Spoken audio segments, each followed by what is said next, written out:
अभी आप सुन रहे हैं रवीरा कारको म्यूजिक बाय विनय बरुआ। अगर आप जब से सावन आइल मन पावन भइल, जब से सावन आइल मन पावन भइल।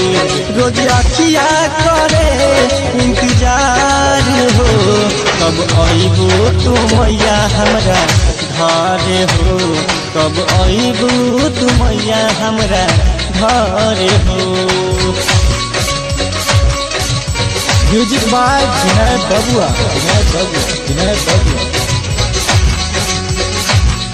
म्यूजिक अयान बाबू पंडितपुरा।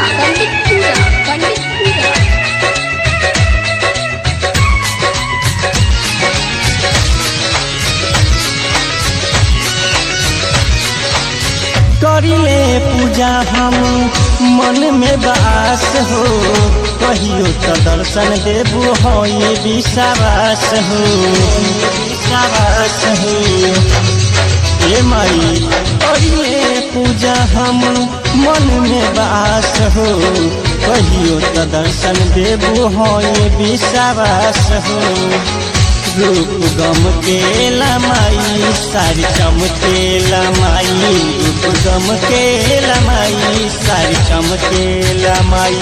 तोहर बेटा होई लाचार हो, कब अइबू तू मैया हमरा घर हो, कब अइबू तू मैया हमरा घर हो।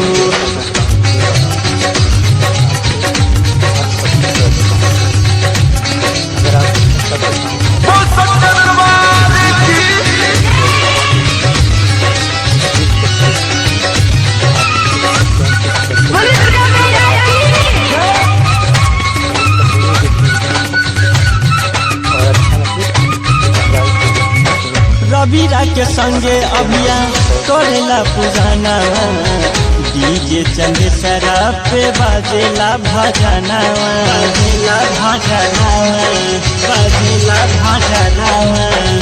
रवीरा के संगे अभिया करेला पुराना, डीजे चंदेसरा पे बाजेला भजना। तोहर महिमा निराली बन के अइले सवाली, तोहर महिमा निराली बन के अइले सवाली।